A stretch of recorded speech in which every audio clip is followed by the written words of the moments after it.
Bien-aimés frères et sœurs, que la grâce de notre Seigneur Jésus-Christ et sa paix continuent à abonder dans vos vies.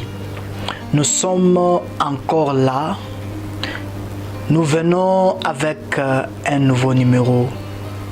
Aujourd'hui, nous allons parler du sujet que nous avons intitulé « La vie qui circule dans la tête est la même qui circule dans le corps ». Le sang qui circule dans la tête est le même qui circule dans le corps. L'eau qui circule dans la tête, c'est le même eau qui circule dans le corps. En bref, la vie qui circule dans la tête, c'est la vie qui circule dans le corps. Je vais prendre un passage, je l'ai tiré dans le livre de Colossiens chapitre 1, le verset 18. La Bible dit ceci: et il est la tête du corps, l'Église qui est le commencement, le premier-né d'entre les morts, afin que dans toutes choses, il est la prééminence. Afin que dans toutes choses, il ait la prééminence. On est en train de parler de Jésus, qui est la tête de l'Église, la tête du corps du Christ. On ne peut pas parler du corps sans faire référence aussi à son corps. On ne peut pas parler de la tête sans parler du corps. La Bible dit que Jésus est la tête de l'Église et l'Église est son corps. Tout chrétien qui a donné sa vie à Jésus-Christ, il est corps du Christ. L'Église, ce n'est pas les quatre murs, ce n'est pas le temple où nous allons pour écouter la parole de Dieu et prier. L'Église, c'est ta chair et ma chair. Et la Bible dit que Jésus est la tête de l'Église. C'est-à-dire l'Église, c'est tous les chrétiens de l'Europe, tous les chrétiens de l'Asie, tous les chrétiens de l'Afrique, tous les chrétiens de l'Océanie, tous les chrétiens de l'Amérique, tous les chrétiens de la terre. C'est ceux qui forment, ou ce sont eux qui forment l'Église. Aujourd'hui, Jésus-Christ est la tête, le dirigeant, le maître, le chef de tout le corps que nous formons étant chrétiens. Alors, bien-aimés frères, cette allégorie ou cette représentation est spirituelle.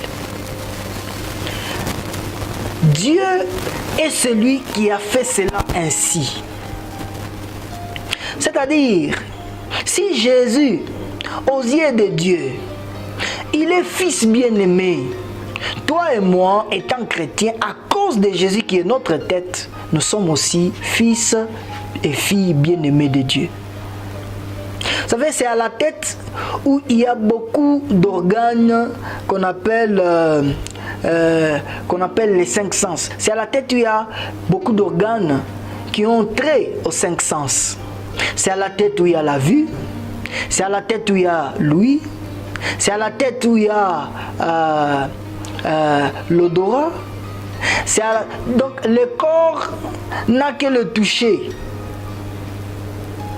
Le corps n'a que le toucher.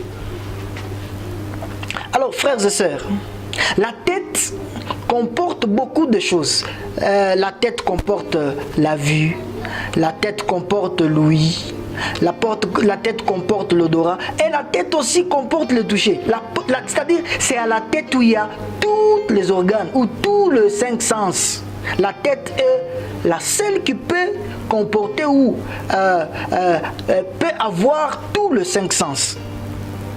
Mais le corps n'en a pas beaucoup. Bien-aimés frères et sœurs, Jésus-Christ est la tête de l'Église. Jésus-Christ est le maître de l'Église, c'est-à-dire il est les yeux de l'Église, il est l'ouïe de l'Église, il est l'odorat de l'Église. Jésus-Christ est tout pour l'Église. Il n'existerait pas d'Église sans Jésus-Christ. C'est-à-dire, si vous voulez par exemple, aussi, si le corps veut bénéficier de l'ouïe, de l'odorat, ainsi de suite, le corps doit passer par sa tête. Ce n'est qu'une petite parenthèse. Mais spirituellement, cela a beaucoup de sens. La Bible dit que Jésus-Christ est la tête de l'Église. Il est ta tête, il est ma tête. Mais il y a un point que je voulais souligner qui est si capital. Parce que c'est quelque chose qui est inconcevable. Si vous êtes quelqu'un quand même qui réfléchit, si vous êtes quelqu'un qui trouve la grâce de Dieu de pouvoir réfléchir, vous comprendrez que ce sont des choses qui ne sont pas concevables. Jésus-Christ est la tête et nous sommes son corps. Il y a des gens qui croient que Jésus-Christ est le seul qui soit saint et le corps est imparfait. Jésus-Christ est le seul qui soit juste et le corps est injuste. Jésus-Christ est le seul qui soit aimé de Dieu et son corps n'est pas aimé de Dieu. Pourquoi? À cause des petites faiblesses que le corps peut manifester. Mais c'est inconcevable. Ce n'est pas quelque chose que vous pouvez comprendre comme ça et accepter. Si Jésus a la vie de Dieu, toi étant enfant de Dieu, étant chrétien, tu y as aussi cette vie. Parce que la même vie que Jésus a, c'est la même vie que tu as. Si tu dis que Jésus-Christ est saint, nous sommes pécheurs, c'est-à-dire que tu ne crois pas en Jésus. Il n'est pas la tête pour toi. Et tu n'es pas l'église. Mais si tu arrives à croire que Jésus-Christ est juste aux yeux de Dieu, il est pire aux yeux de Dieu, normalement tu dois croire aussi que tu es tout ce que Jésus est. Parce que tu y as sa tête, plutôt, tu y es son corps. Il est ta tête. Je vous donne un exemple. Est-ce que la vie ou le sang qui circule dans le cerveau ou dans la tête, ça se diffère avec le sang qui circule dans le corps? Non! C'est le même sang. La vie de Jésus est ta vie. Si Jésus-Christ ne peut pas être victime d'une quelconque maladie, si Jésus-Christ ne peut pas être victime d'une quelconque anomalie, si Jésus-Christ ne peut pas être victime d'une quelconque problème, c'est-à-dire toi aussi, tu ne peux pas être victime de ce que lui ne peut pas. Comment se fait-il que tu as la vie de Dieu? Tu es toujours problème, tu es toujours malade. Tu as toujours le même problème que Jésus-Christ ne peut absolument pas contacter. Tu as toujours le même défi, tu as toujours le même problème, tu as toujours les mêmes symptômes que Jésus ne peut jamais accepter. Tu es son corps, mon frère. Vous savez, parfois il y a certaines choses qui peuvent stopper dans notre vie. Si et seulement si, nous pouvons prendre notre cerveau, les laisser dans notre tête et réfléchir. Parfois, ça ne te demande pas le Saint-Esprit pour réfléchir comme ça. Ça ne te demande pas le Saint-Esprit. Ça ne te demande rien. Ça te demande juste parce que la Bible a dit que, ou la Bible dit que tu es son corps et que toi, il est plutôt Jésus et que toi, tu es l'église, tu es son corps. Il y a certaines choses que tu n'as qu'à avoir tout simplement. Et tu te dis non, ce n'est pas concevable. Comment se fait-il que dans votre famille, tel est mort avec la maladie X, tel autre avec la maladie X, la même maladie a tué 3 personnes, 4 personnes, et toi aussi tu commences à développer une peur par rapport à cette maladie, parce que tu as vu des gens mourir. Tu es le corps de Christ. Si ils sont morts, c'est à cause de leur ignorance. Tu ne dois pas accepter ça. Pourquoi? Parce que tu es le corps de Jésus-Christ. Il y a des problèmes que tu peux stopper tout simplement en te décidant aujourd'hui de dire « Je refuse que cela m'arrive encore ». Tu peux te décider, mon frère.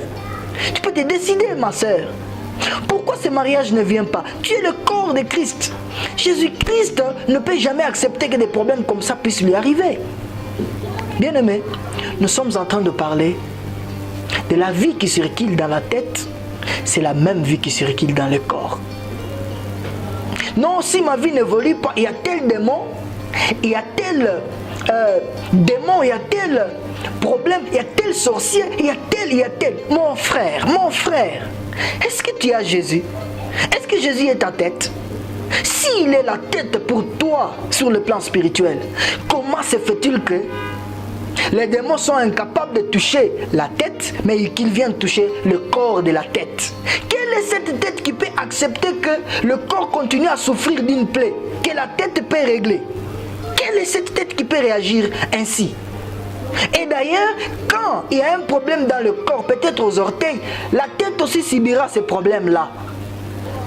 Et si Jésus-Christ est la tête pour toi, peut-il accepter qu'il puisse continuer avec un démon en toi? Mais peut-il accepter qu'il puisse continuer avec un lien en toi? Peut-il accepter qu'il puisse continuer avec une maladie en toi? Avec ces échecs-là, certaines choses, il faut les refuser. Tu es la tête du corps de Christ. La Bible dit, dans le livre de 1 Jean, chapitre 4, le verset 17, la Bible dit ceci. Je vais le lire pour toi. Ça ne vaut même pas la peine, je vais seulement paraphraser. La Bible dit, tel il est, tel nous sommes aussi dans ce monde. Tel il est. La Bible ne dit pas tel il était, tel Jésus était avant de mourir à la croix. C'est tel il est maintenant dans la gloire, tel tu es aussi dans ce monde. Comment peux-tu être en train de concevoir, d'accepter des choses inacceptables? C'est ta responsabilité de pouvoir te donner le courage et le luxe de croire que parce que Jésus est ma tête, je suis ce qu'il est aussi. Tu ne dois même pas croire. Vous savez, étant chrétien, être chrétien, c'est-à-dire quelqu'un qui émane du Christ. Quelqu'un qui vient, qui provient du Christ. Quelqu'un qui comporte Christ. Quelqu'un qui porte ou qui a Christ. C'est ça être chrétien. C'est-à-dire quelqu'un qui a Christ en lui. C'est ça être chrétien. Maintenant mon frère, quand Dieu te voit, il ne te voit pas toi. Si ton nom s'appelait Christophe, si ton nom s'appelait Jean, Dieu quand il te voit, il ne voit pas Christophe. Il ne voit pas Jean, il voit Jésus dans Christophe, il voit Jésus dans Jean. C'est-à-dire, Dieu quand il te regarde, il voit Christ en toi. Pour qu'il te qualifie aux bonnes choses, qu'il te qualifie à la sainteté, qu'il te qualifie à la justice, il ne voit pas tes actes. Il voit la foi que tu as donnée à ce que Jésus-Christ est pour toi. C'est comme ça qu'il te voit. Tu ne dois pas commencer à te poser des questions comme est-ce que Dieu est fier de moi? Est-ce que Dieu est content de moi? Quand tu regardes en quoi est-ce que Dieu est fier ou content de toi, tu es en train d'observer à ta droiture, à ta bonne manière de vivre. Je ne suis pas contre cela, mais ce n'est pas ce qui te qualifie à la justice, à la sainteté, aux bonnes choses de Dieu. Ce qui te qualifie à ces choses, c'est ta foi en ce que Jésus-Christ est pour toi. Vous savez, peut-être vous pouvez remarquer, depuis que je suis en train de prêcher, je suis en train de vous exhorter, vous pouvez être en train de dire, pourquoi lui ne met pas trait, il ne met pas d'accent à la droiture, ou soit il est contre la droiture. Je ne suis pas contre la droiture, mais je voulais tout simplement que tu sois focalisé sur l'idéal, le nécessaire, l'important, c'est Jésus pour toi. Pas ce que toi tu fais. Dieu n'est pas fier de toi à cause de ce que toi tu fais. Il est fier de toi à cause de la foi que tu manifestes en ce que Jésus-Christ a fait pour toi. Alors frères et sœurs, si tu te dis que tu es chrétien, tu comportes Christ, tu as Christ, tu portes Christ, il est en toi. Comment se fait-il que tu es toujours en train de te voir dans ce que Dieu ne te voit pas? Tu te vois dans ce que les hommes te voient. Tu penses que Dieu aussi voit comme les hommes voient. Dieu ne te voit pas dans tes erreurs. Il ne te voit pas dans tes péchés. Il ne te voit pas dans tout le mal que tu peux faire. Il te voit dans ce que Christ est pour toi. Il te voit dans ce que Jésus-Christ est pour toi. Voilà pourquoi tu ne devrais pas te poser des questions comme « Est-ce que Dieu est content de moi ?» Vous savez, il y a même des prédications qui circulent où on dit « Rentre dedans de toi, sonde-toi, est-ce que Dieu est content de toi? Ta vie là, Dieu est fier de toi. » Non, Dieu n'est pas fier de toi parce que tu fais quelque chose. Il est fier de toi parce que tu crois en ce que Jésus-Christ a fait pour toi. Point barre. Chaque jour de ta vie, tu dois continuellement rester tenace dans la foi en ce que Christ a fait pour toi. La vie qui circule dans la tête, c'est la vie qui circule dans le corps. Dieu aimerait que tu comprennes cela. Tel Jésus est dans la gloire, tel tu es dans ce monde. Frères et sœurs, Dieu est fier de toi. Et Dieu est très content de toi. Dieu t'aime. Et il ne veut pas que ces problèmes continuent. Il ne veut pas que ces circonstances continuent. Il ne veut pas que ce qui te fait mal au cœur continue. Ça peut être un péché. Tu veux te dégager de ces péchés, tu ne sais pas comment. Ça peut être une circonstance, tu veux te dégager de cette circonstance, tu ne sais pas. Ça peut être un problème de travail, un problème de mariage, un problème, je ne sais pas quoi. Tu veux te dégager de cette chose, mais tu n'y arrives pas. Sache une chose. Crois que Jésus-Christ est fier de toi malgré tes erreurs. Crois, c'est en cela que tu obtiendras la force de stopper ces problèmes de péché et de stopper ces problèmes qui t'agacent. La vie qui circule dans la tête, c'est la même vie qui circule dans le corps. La Bible dit, nous sommes assis ensemble avec Christ à la droite du Père. C'est là que tu existes, c'est là que tu vis.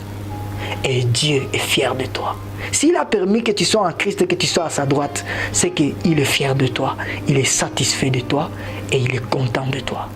Dieu te bénisse abondamment. Surtout, n'oublie pas ceci. Dieu est fier de toi. La vie de Jésus, tu l'as. C'est au-dedans de toi. Commence simplement à croire tout le jour et à développer cette foi que tu as cette vie en toi. La maladie ne peut pas détruire cette vie que tu as de Jésus. Le problème non plus. Et Jésus est puissant, capable de changer tout problème. Quelles que soient les choses qui te tourmentent, qui te troublent, les problèmes, les solutions que tu cherches, tu ne trouveras la réponse qu'en Jésus-Christ. Dieu te bénisse abondamment. Shalom surtout. Et que la paix de Dieu qui surpasse toutes choses et sa grâce abonde dans votre vie. Amen.